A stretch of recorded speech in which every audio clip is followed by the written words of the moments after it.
Hello, I'm Mike Matthews, and this is Muscle for Life. Thank you for joining me today for a new episode on the topic of minimum effective dose training. Now, what does that mean? Well, if we think about the amount of training that can produce progress, so in the case of strength training, which is what today's episode is going to focus on, that's gaining strength, that's gaining muscle. We have a spectrum. So on one end of the spectrum, we have the maximum amount of training that we can recover from, and that produces a certain amount of progress, or can produce a certain amount of progress. And then on the other end of the spectrum, we have the minimum amount of training needed to produce progress. Now, it's not going to be as much progress as the maximum amount of training that we can effectively do and recover from, but it can produce progress nonetheless. It is not just a maintenance program. It is a program that will, over time, help you get a little bit bigger, a little bit stronger. And this minimum effective dose concept, I think, is under-discussed and underrated generally in the fitness space, because a lot of what gets attention on social media, which is how a lot of people get their information, get their fitness information, is extremes, extreme amounts of training, extreme intensities, extreme exercises. And the problem with that is, it misleads many people into thinking that to achieve their goals, which are often pretty modest in the context of social media, that's for sure, that they need to be far more extreme in their training than they actually need to be. They come to believe, or often come to believe, that they need to spend a lot more time in the gym, and they need to do a lot more volume, and they need to do a lot more fancy training techniques, complex programming, et cetera, than they actually need to. And that in turn can be very discouraging. It can discourage people from starting because they don't have the time or the inclination to be that extreme in their training. It can discourage people who have already started because they feel like they're just going through the motions. They're not being extreme enough in their training. They feel guilty about it, not sure if it's even worth continuing. And that can lead people ultimately to quitting.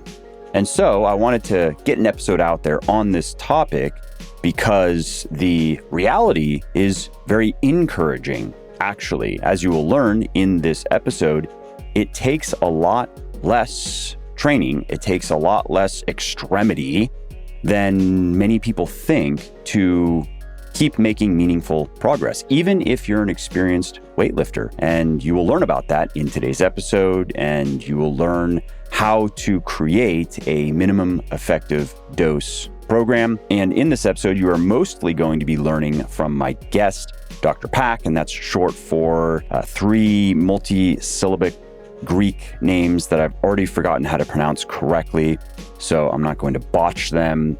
But Dr. Pak is an expert on minimum effective dose training because he has spent a lot of time researching it. That was the focus of his PhD, and he also has many years of coaching experience.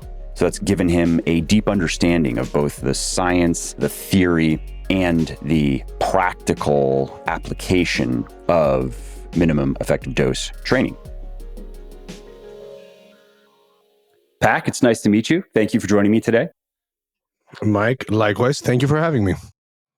And I appreciate that I see Pak, and then I see a middle name that I would butcher and a last name that maybe I could get right. So I appreciate the brevity of Pak. I know that it's short for. It's short for my name, because actually these are both last surnames. So my mother wanted me to keep her surname, so that's my mother's surname and then my dad's surname. And my actual name is Patroklos, so it's P-A-K, therefore Pak. But even the last names, they're intimidating, but they're essentially Androulakis. That's the first one, so like the word Andrew and then Lakis and then Korakakis. But they're a bit of a mouthful. Yeah. Easy when you say them, but as an English speaker, some foreign words. My wife is German, and I've learned a bit of German. So I ran into this with German words. They're multi-syllabic. And when you hear a German speaker say like, oh yeah, I guess that's pretty simple. But if you're trying to muddle it out yourself, you tend to get it wrong more often than right. But thank you for joining me today to talk about minimum dose training. And that's kind of a term that you specifically like to use. So why don't we just start with what you mean by that? What is minimum dose training? Yeah, for sure. So the concept of the minimum dose is a concept, the minimum effective dose, rather, is a concept that exists in plenty of fields, including fields like medicine. And it essentially revolves around the least amount of work, or in our case, the least amount of training stimulus that you need to impose your body, you need to impose to your body in order to see a meaningful increase in the outcome that you're interested in, either that being strength, hypertrophy, power, and so on and so forth. So that is the concept of the minimum dose, and concept that I spent quite a bit of my earlier years studying. And so we're talking about minimum dose to produce progress then. This is not minimum dose to just maintain what you have, because those would be two different concepts, right? Yeah, for sure. So you could look at the minimum dose of maintaining performance, fitness, whatever, and the minimum dose to see any sort of change, whether that change is meaningful or not. But I specifically looked at and continue to look to be interested in the minimum effective dose to see increases in strength and hypertrophy. So somebody like yourself or myself, what's the least we need to do in order to see progress that we can be happy with, and we can feel like, oh, this is a meaningful change in my squat strength or my bicep size. And what are some of the benefits of training this way, aside from, let's say, you have somebody who they have plenty of time to go to the gym, they like going to the gym. Why should they maybe consider programming with this kind of MED approach versus what we see on social media, which is a lot of kind of the opposite end of the spectrum, almost like maximum recoverable capacity, because that makes for cooler videos and it's more hardcore and it just gets more attention? Yeah, so the concept of the minimum dose is a concept that can be useful to everyone. Now, if you're somebody whose life depends on gaining as much muscle or as much strength as possible, and you're like a competitive strength or physique athlete, and you do have the time, it does make sense to try and maximize that time by doing more, but still having some experience with the concept of the minimum dose, especially if you're not at the highest level in the world where you're like a professional athlete and you're getting paid to be an athlete. There will come times where life will get in the way. There will be times where your recovery resources may be limited, and there may also be times where you're just not feeling like training or spending hours and hours in the gym. And then being able to revert back to the concept of the minimum effective dose and knowing that you can still get yourself in the gym, do less than you usually would do to maximize performance or muscle growth, and still see meaningful gains. I think that's a very, very useful concept to have experience with. And, I think of almost like how you have, deloads that you're going to do now and then, but there could be periods of training, almost training blocks, where you are going from redlining to doing maybe a training block of minimum effective dose, even for the purpose of recovery, or putting less stress on your joints for a period of time, just thinking with long-term longevity. When you're 20, yeah, you kind of just train heavy and hard always. Maybe you deload when you get sick once every so often. But as I'm 39 now, and I started training when I was 18. So I've lived this, and many other people have as well, where as you get older, I've still been able to maintain a high level of fitness and for me, a high level of performance, but it's not exactly the same. I do have to be a bit more prudent about my programming, and I do have to think a bit more about the wear and tear that the high intensity training, certain exercises, high volume puts on my body, because I feel it more than I did when I was 20.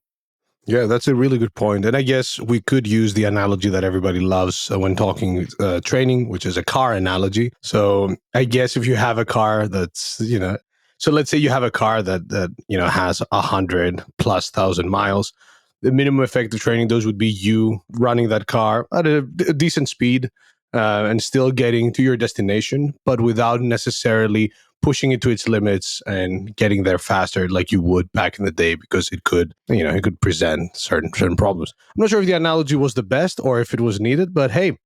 At least it makes sense. And something else that comes to mind too is, I wonder if working in some of this style of training, again, even if somebody's willing to push it and they want to push it, and it might even make sense for them to mostly push it, I think that it might also improve the quality of your training when you are doing less of it and you are focused more on execution of, I mean, even if we get down to like, what's the ideal of every workout, right? Is perfect reps. Really, that's the ideal. Like perfect reps, every rep of every set is perfect. And then if we look at just, we zoom out a little bit, no junk volume. Every set provides a high training stimulus. And again, just thinking back to my own training, if you're willing to put enough brute force into it, you can make up for some of those mistakes. Yeah, I agree there that especially for some people, and as a coach, I have worked with individuals who will start doing some of the things that you described as volumes go higher. So even though they do have the recovery resources and the willingness to spend more time in the gym, you see that quality of work sort of deteriorate as they go into their latter sets in a session. Whereas if they knew that all they have to do is, let's say 5 or 10 sets per muscle group per week or per lift per week, or even less, and they have to give their everything for those sets, mentally, I've seen that helps a lot of people get in more quality work and adhere, as well as have buy-in for a longer period of time versus feeling like they're wasting their time, or, oh, they missed out on a couple of sets, and then they missed out on another session because they felt bad about missing a couple of sets, and so on and so forth. Additionally, I also think that the concept of the minimum dose can benefit individuals who may still have time to train from a psychological standpoint. So even if you are somebody who does have the time and the recovery resources, there may come a time where you're not really enjoying training, and knowing that you can revert back to a minimum dose style of training may be something that will help. Plus, as a potential baseline where you can build from.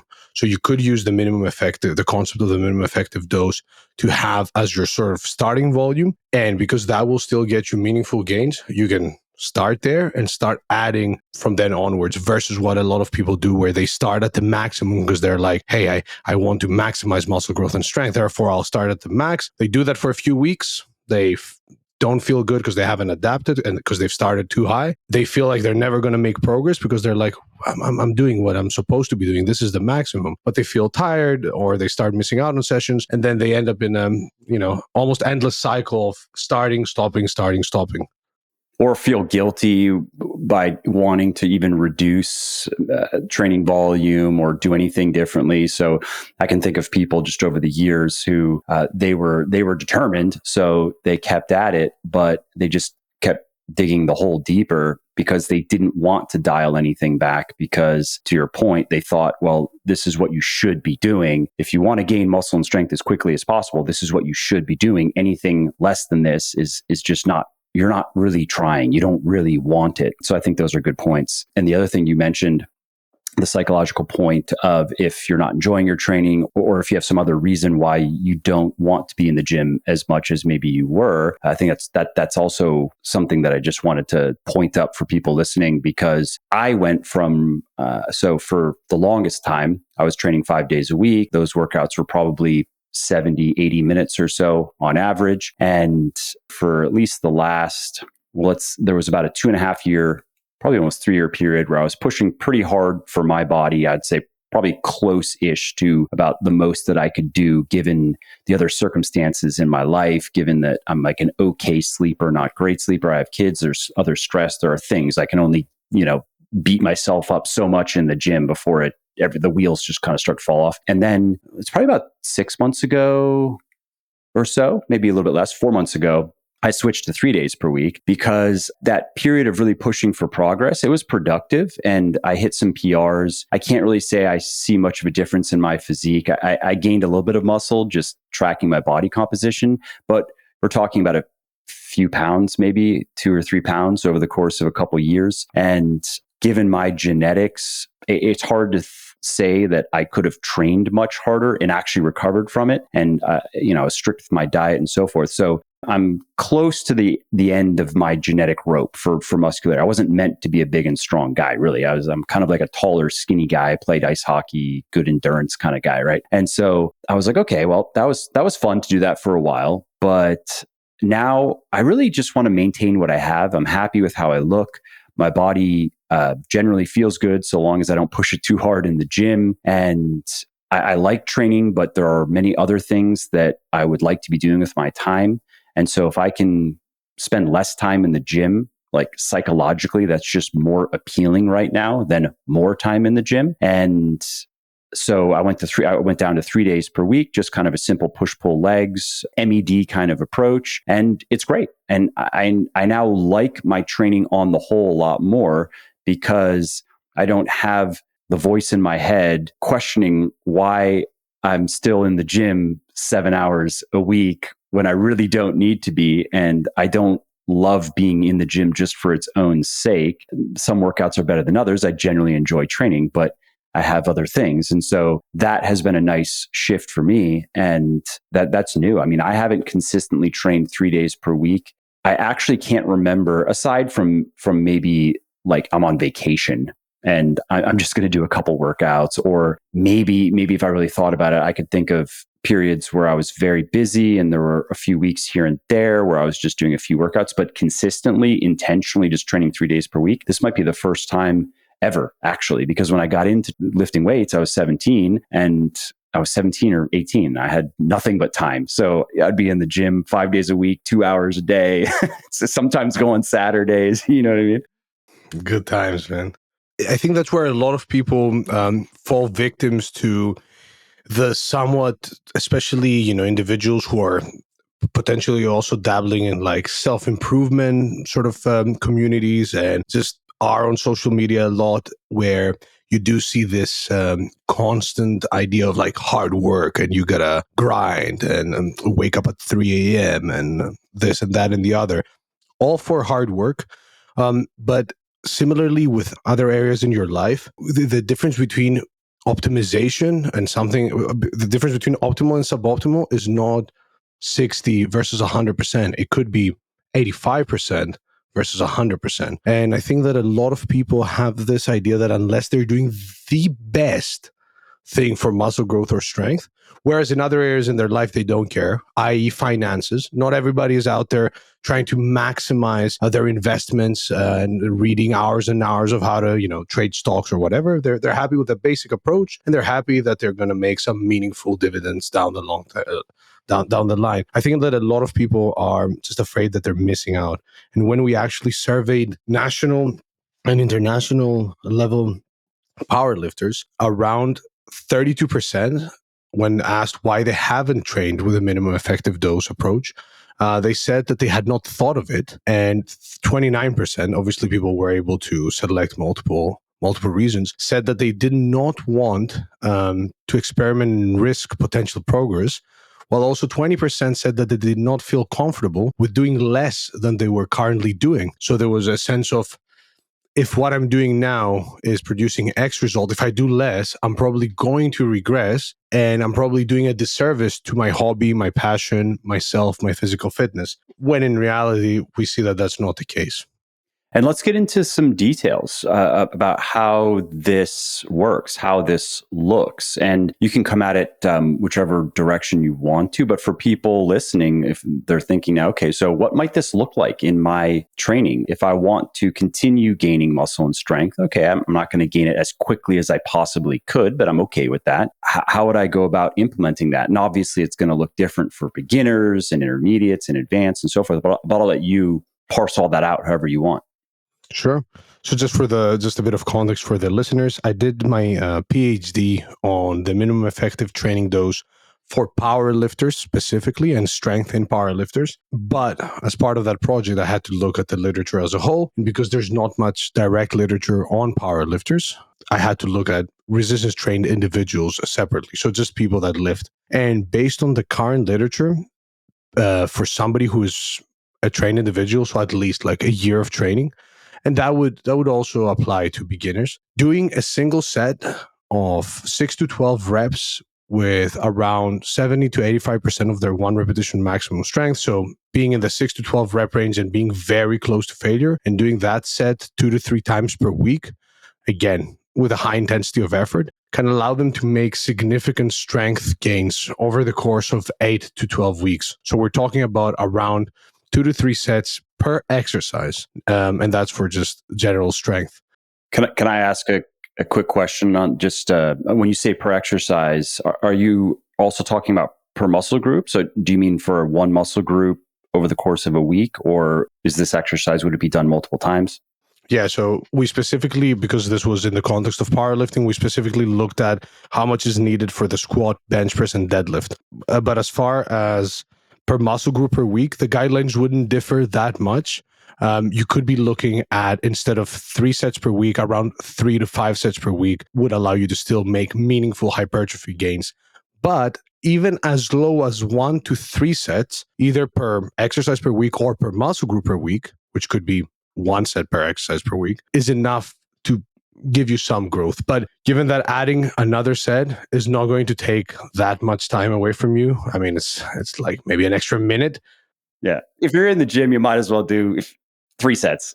Yeah, might as well do 3 sets and make, potentially like 20 or 30% more gains. So as far as like highly advanced, strength athletes, because we did look at powerlifters and we did take powerlifters and put them through training sessions, around 6 sets per week for the squat and then 6 sets for the bench and for the deadlift were enough to produce meaningful strength increases. And we defined meaningful by actually asking experienced coaches and athletes, how much strength would you need to gain over a specific time period for you to regard that as meaningful? But we also did have people that, we did a study where we had people do as little as 1 repetition per week for some lifts. So they only, like for the deadlift, they went in and did their warm-ups and then 1 heavy single, called it a day. They did 3 singles per week for the bench press and 2 singles per week for the squat. Those individuals did not have a high probability of making a ton of gains. So they had a 13% chance of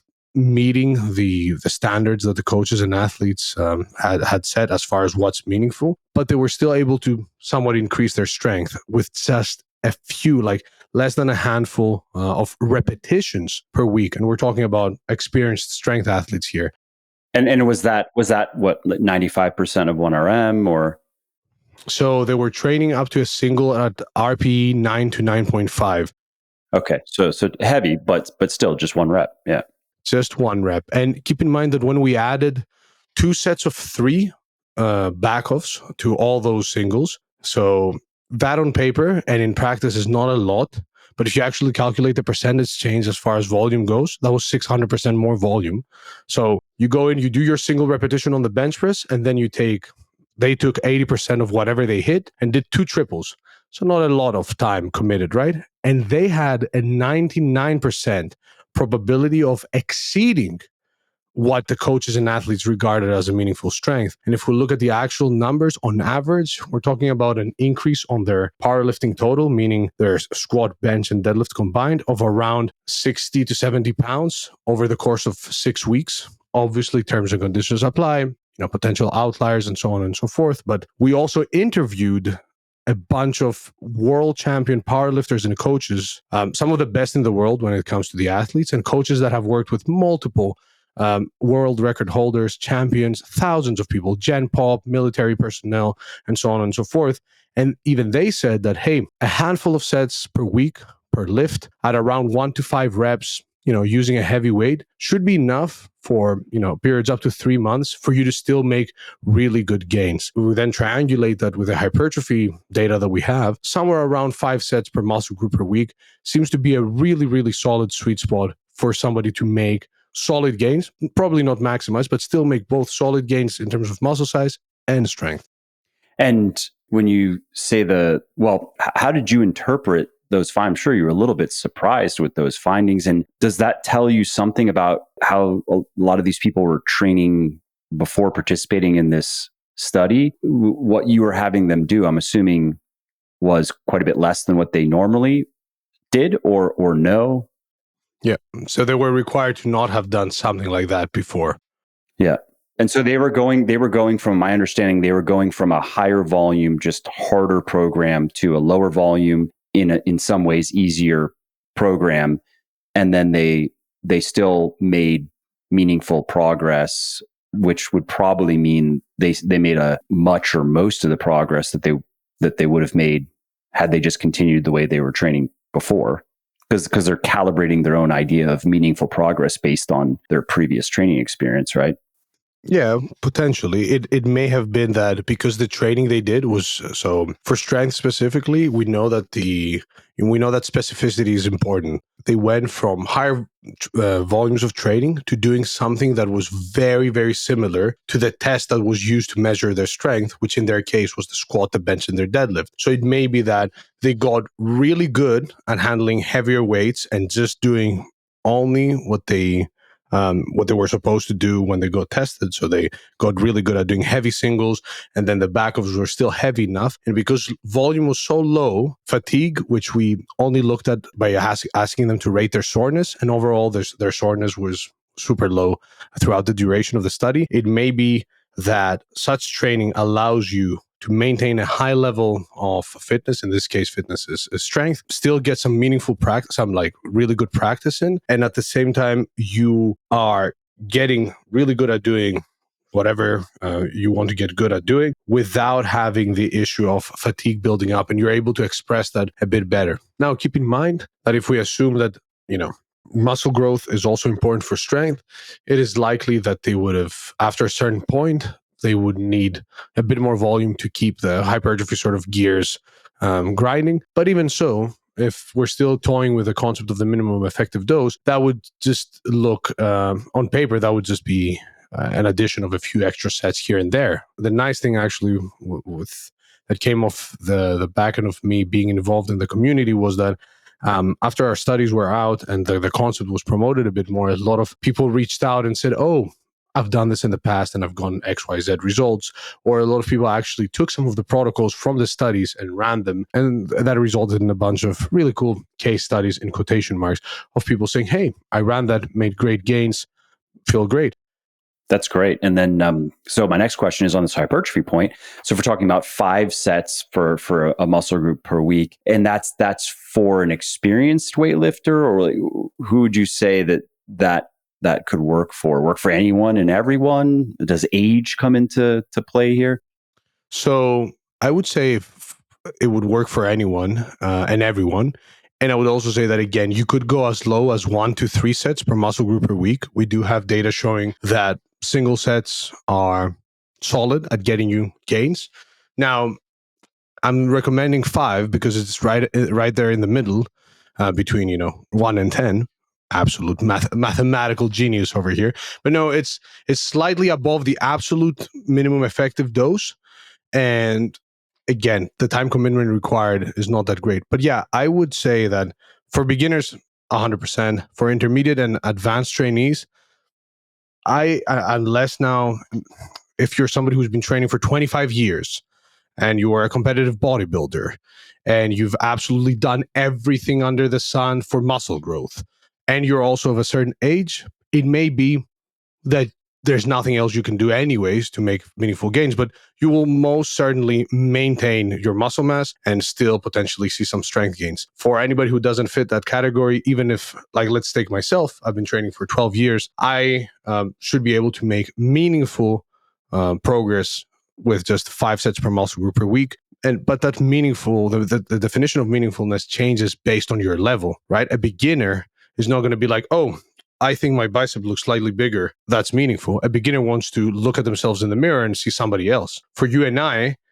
if you go, wait a second, I am a bit bigger, and you measure your biceps and they are indeed slightly bigger, although, your loved ones are going to be like, bro, you look the same. You will be like, no, that's meaningful because, I have been lifting for X amount of time. As far as beginners and Gen Pop goes, we had a study where we were essentially given access to data for over 14,000 participants over 7 years from a gym chain in the Netherlands, where their business model is 20 minutes of resistance training per week, 6 exercises, one set per exercise, 4 to 6 reps until absolute failure. Those people were able to make strength gains for a year plus. And after that, those strength gains started plateauing. They still had an upward trend, but we're talking about individuals who are in their mid 40s, early 50s. So the fact that they were still able to slightly increase strength or just maintain it by doing just 20 minutes of lifting per week, that shows you that if, let's say, you're not somebody who cares about maximizing strength or becoming jacked or even just making meaningful gains as far as muscle mass and strength goes, even as low as that is still able to do something positive and do much more than if you were to do nothing. Yeah, that it just highlights the power of strength training and just how little I've I guess you can't really say tweeted anymore. I've posted, I don't know, about this a number of times, just trying to encourage people who are new and maybe they're 40 or 50 or 60 and they're overweight, and get them to understand just how far a little bit can go, especially when you combine that with some sensible dieting. You don't have to necessarily count or track calories. You don't have to necessarily weigh and measure food. You do have to understand energy balance and you have to know how to make it work, but there are many ways to do that. And you give somebody a year of just good enough dieting. They don't have to be perfect, of course, good enough, and 20 minutes of resistance training per week. And that's a full transformation. That is a new person. Yeah, I agree. And there was a paper that was published actually a few days ago that looked at minimalist training and whether lower dosage or lower intensity lifting, whether that is effective at improving just general fitness. And they found that for beginners, for the first 3 months, even one weekly session at intensities, and by intensities I mean load on the bar, at loads below 50% of their 1RM, with around 3 sets for a few multi-joint exercises, so just one session a week, was enough for them to still improve physical fitness, strength, and so on and so forth, without even lifting hard, just literally doing some lifting. Obviously, intensity of effort and pushing those sets close to failure is important, obviously after a certain point. But if you're somebody who hasn't started yet or is coming after a huge layoff or something, getting back in the gym and literally doing anything for the first few months will still get you some results. Also, if you like what I'm doing here on the podcast and elsewhere, and if you want to help me do more of it, please do check out my sports nutrition company, Legion, because while you don't need supplements at all to build muscle, to lose fat, to get healthy, the right ones can help. And that's why with Legion, every ingredient in every product of ours and every dose, which is an important point, is backed by scientific research, peer-reviewed, published. You can go review it yourself. What's more, all of our products are made with natural ingredients, naturally sourced, naturally derived, no artificial sweeteners, no artificial food dyes, no artificial flavoring even. Natural ingredients across the board. And all of our products are made in the USA, in NSF certified and FDA inspected facilities. They're also tested by third-party labs for heavy metals, microbes, allergens, any other contaminants to ensure that they meet FDA purity standards.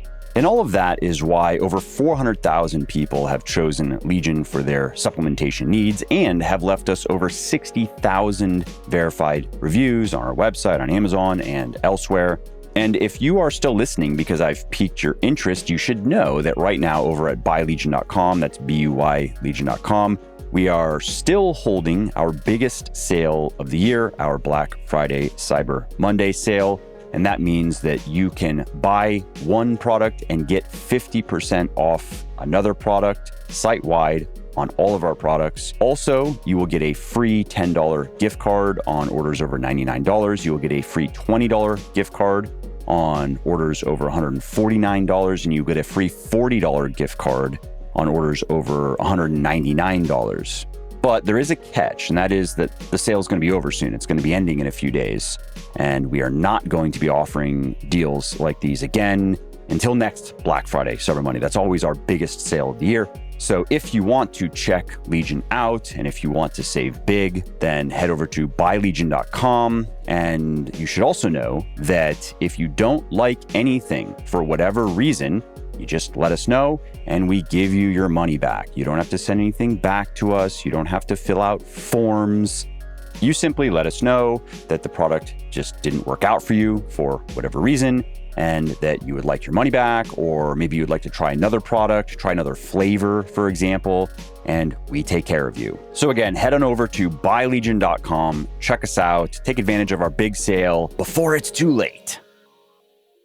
Now, what are your thoughts about everything that you've been talking about, specifically with hypertrophy? And I would say the prevailing position, at least as I understand it, in the evidence-based space. And the first time I came across this was from Lyle McDonald's work many years ago on how much volume is needed to, I guess the context is more maximize progress. So it's a little bit different, but we're just talking about a spectrum here. And the prevailing position is that it's about 10 to 20 hard sets per week for any given muscle group. And again, for people listening, the argument would be that that's the range for maximizing progress. Where if you go beyond that, it's just diminishing returns. If you go beyond 20 sets per week, chance of getting hurt just goes up. It's just not productive. Does that jive, you think, with the research that you've done and your understanding of the literature? And not that it's not directly contrary to what you just said. It just makes me wonder that is 20 sets per week ever needed in your opinion?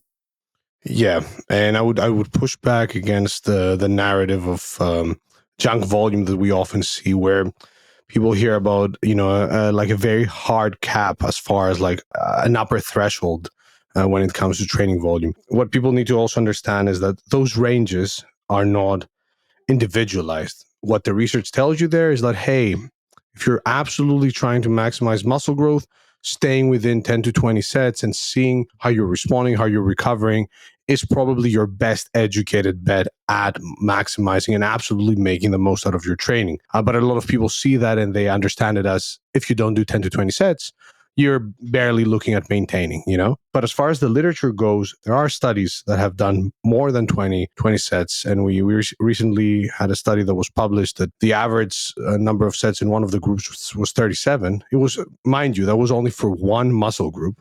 And they still continued to see progress as far as hypertrophy went.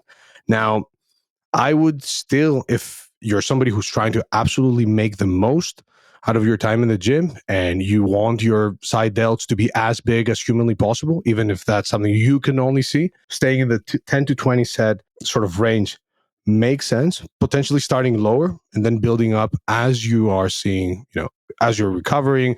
And if you're seeing that you can tolerate more, sure. And you can go in the sort of more crazy, in quotation marks, volume range where it's 20 to 30 sets if you're trying to really bring up a specific muscle group that is lagging. But again, we're talking about populations here that pay attention to those things. I personally don't care. I'm between 6 to 12 sets per muscle group per week. And for some muscle groups, as low as like 2 to 4, because I do not care about absolutely maximizing hypertrophy. I enjoy going to the gym, lifting hard, deadlifting 600 plus pounds, chasing PRs here and there, but I'm not fussed about whether my rear delts are directly proportional to my front delts or whether, my lower back could be slightly thicker for my eyes only. So yeah, I do think that the 10 to 20 set range is actually based on the current available evidence. But keep in mind, again, we may be talking about 80% versus 100% or 90% versus 100%, not 100% versus 30% as far as potential gains go. And you've mentioned this a couple times now. I wanted to follow up on it, and that is working your way up to higher amounts of volume. It's just a common mistake that I see. Again, probably because of so much of what's on social media and what gains traction on social media, at least what I've seen, is more extreme type of workouts, especially when big fitness influencers are sometimes sharing their workouts, like, oh, save this workout. And in one workout, you're supposed to do like 25 sets for chest or something like that. You know what I mean? And so can you help people understand how to go about, okay, so they're at wherever, it doesn't particularly matter. If you want to specify, okay, if somebody's, let's say they're at 5 sets per week for a muscle group, or maybe it's 10, and that is not producing meaningful progress. Let's just assume they generally know what they're doing with their diet and their programming is generally sound. They are just going to need more volume, because eventually you do get there where you just have to work harder. Unfortunately, how should they go about, or how should at least they think about adding volume to their training? Definitely do not go from 10 sets per week for your lower body to the 35 sets per week that you saw on social media. That's a terrible idea. But what is a better approach? Yeah, for sure. So assuming that you're actually keeping yourself in check with your intensity of effort, so that you are actually working very close or to momentary failure, because that's another thing. Although we have data, and that data is even from our lab in a collaboration with other labs where we did do a systematic review of the literature and did see that in lab conditions, people are good at gauging how close they are to failure. Maybe they were a rep short in their predictions. But as a coach, from my experience and having worked with hundreds of people of all sort of levels and sporting backgrounds, people often lack the ability to really know how hard they're working. I run into that sometimes still. Same. And that's why I try to take all my sets to the point where I'm unable to move the bar anymore. Obviously, where I can do so safely, right? But let's say that you've checked yourself and you are indeed training pretty hard, and all sets are near the point where you're unable to do any more reps, even if somebody was there offering you tens of thousands of dollars. Now, adding a couple of sets or a single set for each muscle group every other week and monitoring things like your recovery or your perceived difficulty of each session by looking at session RPE scores. So rating each session out of 7 being an absolutely almost impossible session and 1 being an easy session, or using any sort of tool that you want to quantify the difficulty of your training session, looking at those numbers, looking at your soreness, and looking at how your performance is changing, whether you're able to add weight to the bar or to the exercise that you're performing, and whether you're feeling good and you're able to actually finish those workouts. Then you could potentially start adding more. So then after a few weeks, you can add a couple more sets and then take it from there until you've reached the point where you can push your training for a couple of months or even more. Then you need to take a slight step back and then do that all over again. But at the same time, I would urge caution with people that follow, fitfluencers or other quote unquote authority figures when they tell you, oh, I did this and I saw great gains.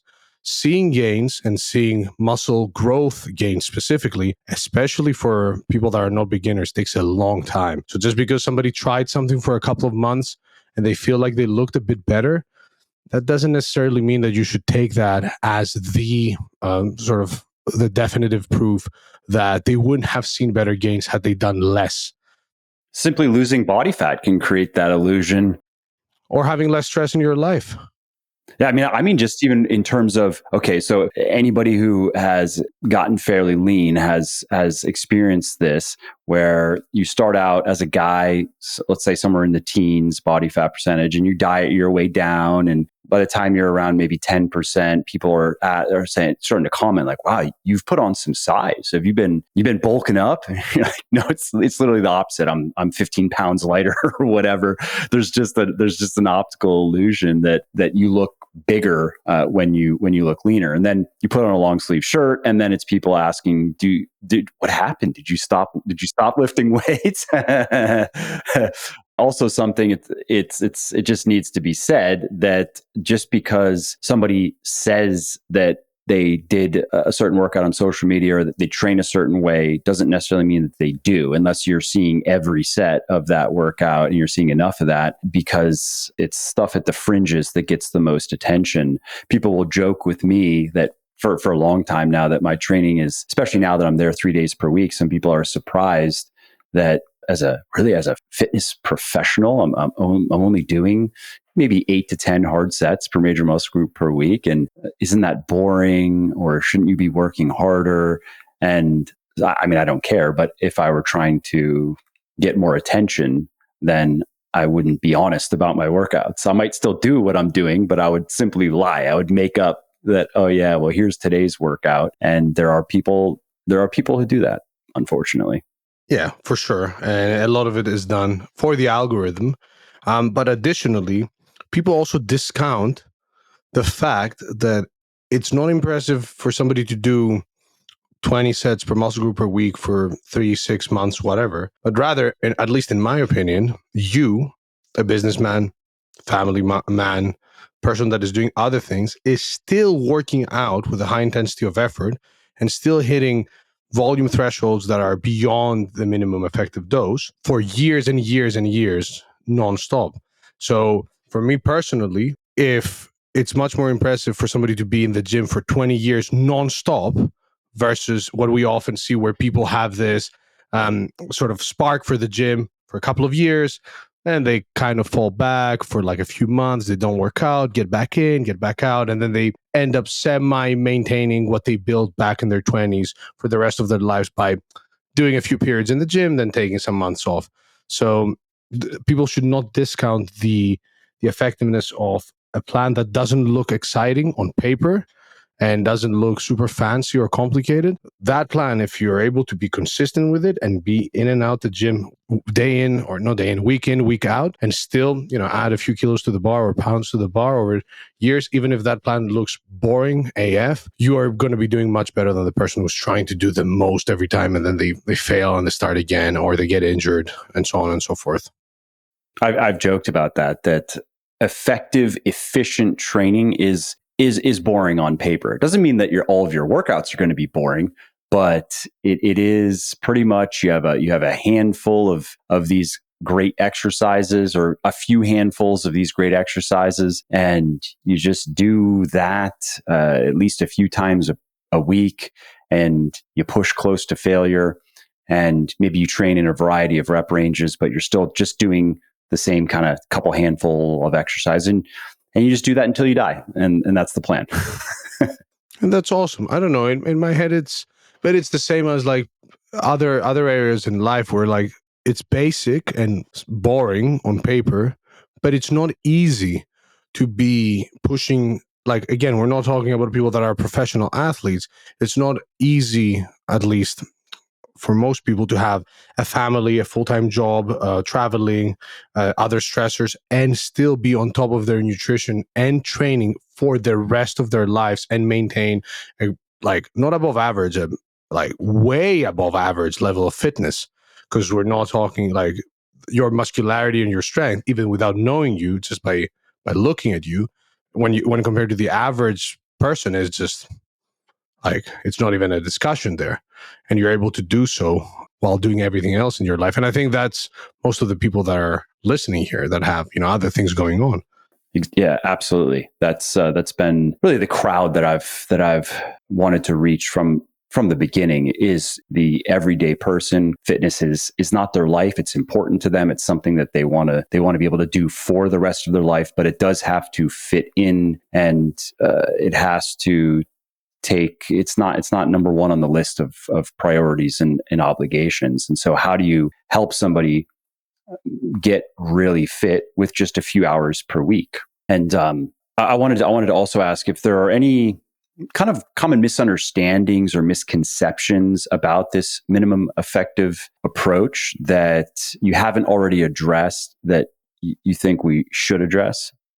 Yeah. So a lot of people somewhat discount the word effective and they assume it's like a maintenance thing, where in reality, again, we're looking at what's the least you need to do in order to make meaningful increases in strength. A misconception, I guess, would be that it's only for beginners, when in reality, we have data in powerlifters, i.e. people that were, squatting and deadlifting over 440 pounds and benching, I don't know, near 315 or somewhere close to that. As far as misconceptions also go, is that you potentially couldn't do that for the rest of your life. Sure, if you're trying to maximize gains, yeah, probably not the best way to go about it. But I would argue for a lot of listeners here, even if you stayed at like 5 hard sets per muscle group per week and you did that for the rest of your life, potentially switching things up when your workouts get a bit monotonous, I don't see why you cannot do that and still make solid gains and reap the health benefits of resistance training. That, based on the literature, we see like 60 minutes of resistance training is where the maximum risk reduction for all-cause mortality occurs. So you're ticking a lot of boxes with that. So it's not a maintenance thing. It's not just for beginners, and it's not like a tool, or like it is a tool, but it's not like a method just for like a few weeks when you're busy or you don't have time to train. Sure, it can be used like that as well, but it's not just that. And what about genetics? I know that has to be a part of the discussion, where people are saying, well, yeah, if you're genetically gifted, or if you tend to gain muscle and strength easily, maybe you only need to do 5 sets for a muscle group per week. But speaking as somebody, I don't have good muscle building genetics, which is a real thing. I mean, for people listening, yes, genetics is a factor. Everyone can gain muscle and strength, period. But some people are going to gain it faster and they're going to be able to gain more. And that is a reality. How does that kind of map with what you've explained?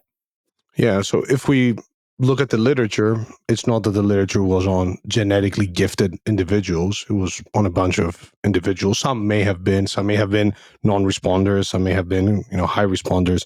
So that addresses that. But I would argue that a lot of people that think like you may have bad genetics, and it may be that for you to grow your calves or your biceps, you do need to do more than 5 sets per week. But still, the minimum effective dose guidelines will be able, assuming that you're also doing what you're supposed to do on the nutrition side of things, because that's really something that people often forget. And I doubt that a lot of people that do say they have bad genetics have consistently tried to, train with a very high intensity of effort and make sure that they're supporting that nutritionally via periods of like conservative weight gain, but like for long periods of time. So I do feel like a lot of people get discouraged that in the first few years of their training, they're not turning heads on the beach, but it's likely that they also have a sort of a wrong idea of what an average body will look like after you're lifting for a bunch of time. Because we do live in a highlight reel, man. And I see 700-pound deadlifts now, and I don't get impressed because I'm used to on my social media feed, just by following the people that I follow, it's just normal to see that every day. And like, it does get in your head. If it's somebody I know, I'll be like, well, wow, nice for them. But I don't look at a bodybuilding physique and feel any sort of like there's no wow effect anymore. It's literally like, oh, some bodybuilder. Yep. Yeah. It has to be absolutely. It has to be. It seems like the combination of freaky size and young age that catches people's eye these days. Yep. Sam Sulek. It's funny you say it. I didn't even know who that was 3 or 4 days ago. And somebody asked me like, oh, what do you think about this guy? Who's that? And then went and found him. That's exactly what I was thinking. I was like, oh, I see. So the dude, I don't know how old he is. He looks like he's 20 or 21. 20 something. Okay, yeah, he looks early 20s and absolutely massive for his age. And unfortunately, the trend is that you just need more and more extreme physiques or extreme feats of strength to get a lot of attention on social media. And that's what social media is rewarding indirectly. I mean, it's almost like kind of the collective unconscious is maybe more responsible for it than algorithms per se, but that just seems to be where things are at. Yeah. And it's like in our echo chambers, and you see people that are like, you cannot say that they're not muscular. They're like, if you measure their body, they are muscular. They may not be mass monsters or insanely shredded, but like you'll have people say things like, do you even lift? Or, oh, this guy looks skinny. But if you then go out in the real world, or if you think of muscularity in terms of where he puts you as far as the percentiles go, or if you go to a mall or just in your town and just actually focus and be like, okay, let me see how many fit people, not muscular, like big bodybuilding looking guys, how many fit individuals, including both men and women, can I spot? You'll see that even just going to the gym a few times per week and, having some muscle on you and being relatively at a healthy body composition, that already places you above the average by quite a bit. And for the majority of people, if they saw you without a t-shirt, they'd say, oh, you look like you take care of yourself and that you're physically able to do things. It's a good point. In the real world, you can be in the 99th percentile, but on social media, yeah, you're skinny, you're weak. Do you even lift? The best shape I've ever gotten in getting really lean for photo shoots. I haven't competed. I never cared to compete, but I've gotten to ab veins lean for photo shoots. That's about as lean as I've gotten. So 7-ish% or whatever. And that's the best ish that my body can look realistically given my genetics. And not that I care, but the general consensus was he looks good for a natural weightlifter. So it was, does he even lift? They said, all right, fine. He looks good for a natty. I wasn't even taking it there. I was taking it to the opposite side. So I bet you've gone to like social events where you were the guy. Here comes the mass monster. Like every time I go to like the Christmas party of my partner's company, these are people that don't lift or are not fitness oriented. So it's like, whoa, Eddie Hall just walked in. Yeah, yeah. You're an actual superhero. Like you just stepped out of the big screen.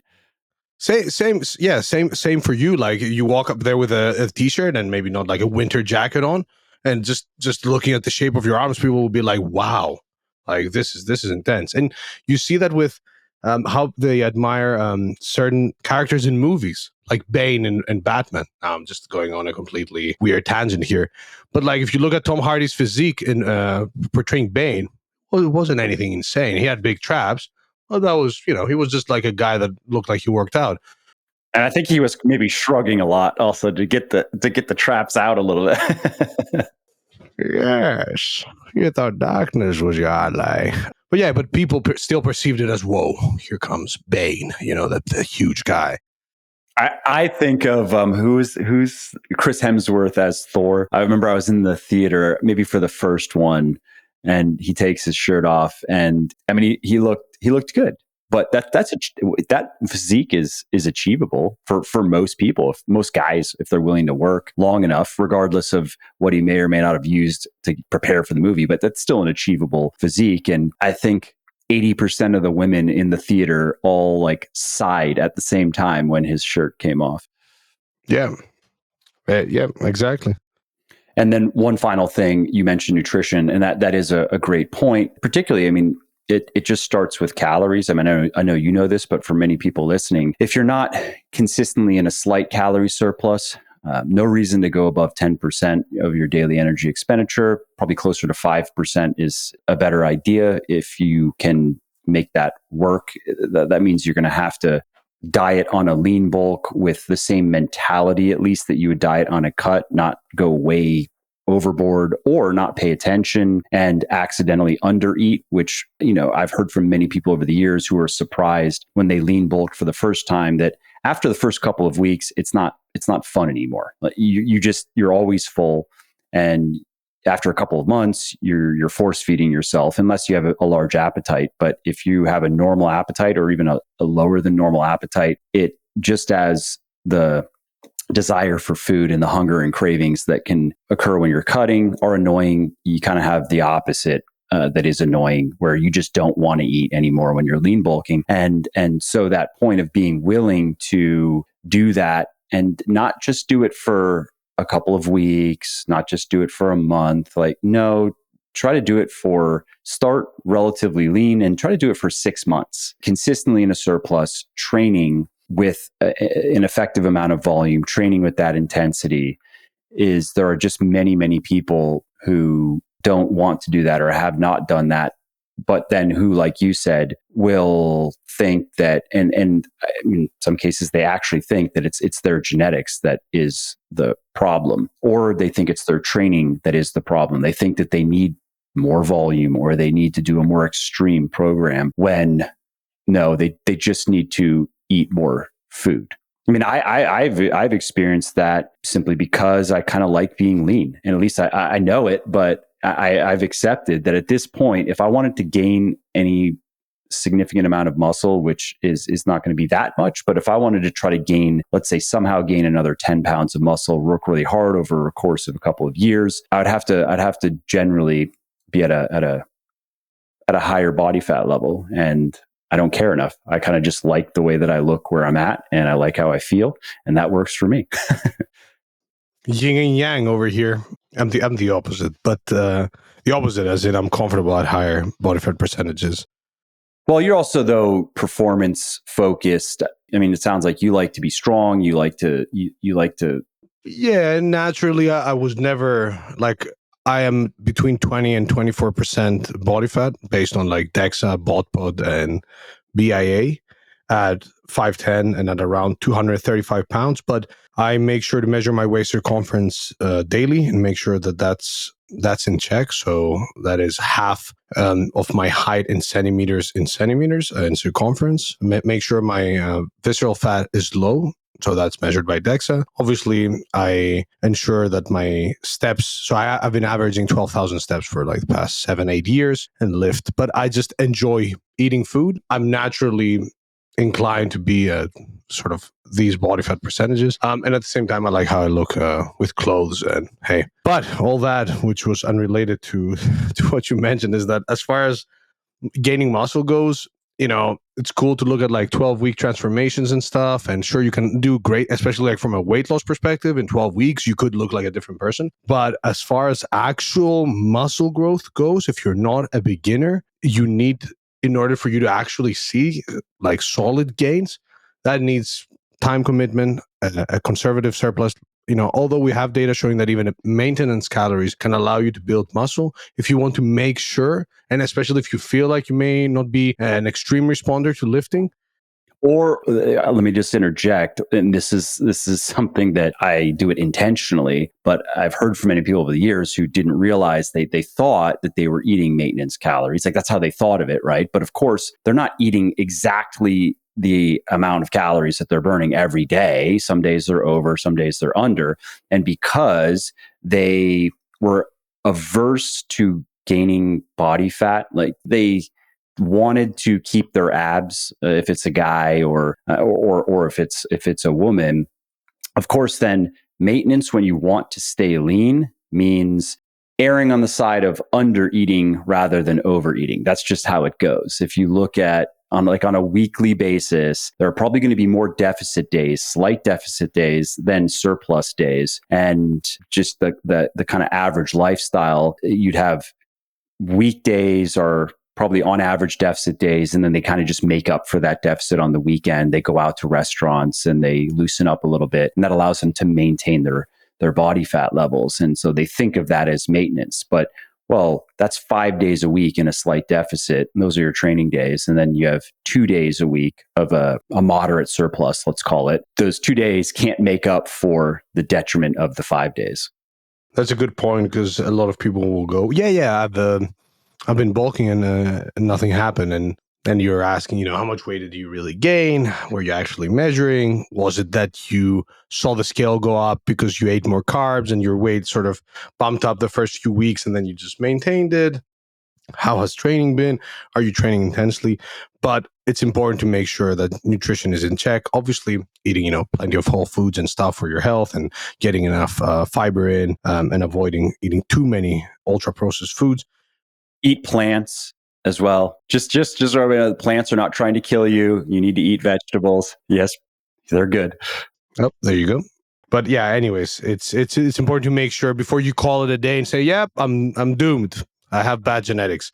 It's unlikely that if you do, if you train hard and you're eating and you give yourself enough time with a mindset also that supports that, if you go into it thinking, what's the point? It's likely you're going to half-ass it. So, make sure you're doing all these things, and I'm sure you're going to respond just fine.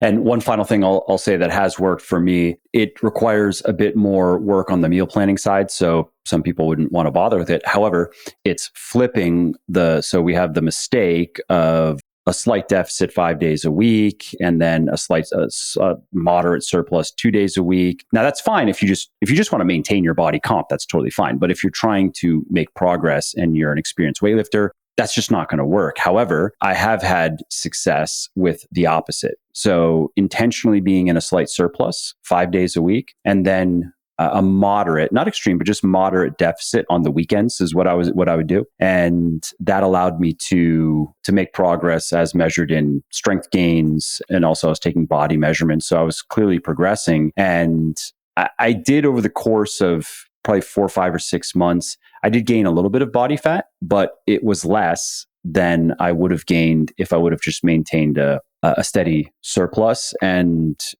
it's not necessary to do that. I just thought it would be interesting. Like, I was curious how well could I keep my abs and actually make some progress in the gym over the course of 4 to 6 months.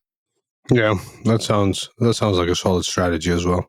But it doesn't work well for a lot of people who, I mean, even just social events and lifestyle on the weekends, for example. Like if you're going to eat, for me, there's maybe 2,300 calories. I also wasn't lifting on the weekends, so I was less active on the weekends. Maybe it was a little bit more than that. But anyway, I understand it's not a very workable, it's not very practical, but if people listening want to try it, there's a good chance that it'll also work for them. Well, those are all the questions that I had. Is there anything else before we wrap up that's kind of bouncing around in your head that I should have asked about or you want to say before we wrap up? Not really.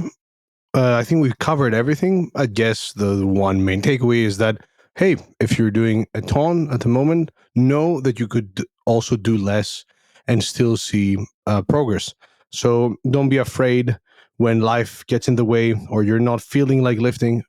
Instead of saying, you know what, I can't do my X amount of sets per week, 20 sets, 15 sets, 10 sets, might as well not do anything.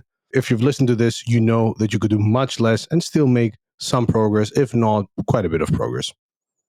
Yep. And this is great for people who have to travel a lot. I've heard from many people over the years for work, and it can be impossible to even follow a consistent routine because you just don't know exactly which days you're going to be able to get in the gym. You don't know what the gym is going to be like. And so this is a great approach for just taking what you have when you can get it and doing the exercises that you have available. Even if it's just an under-equipped hotel gym, and you can get at least a few sets in a few times per week for the major muscle groups, and you could maintain your physique indefinitely just doing that.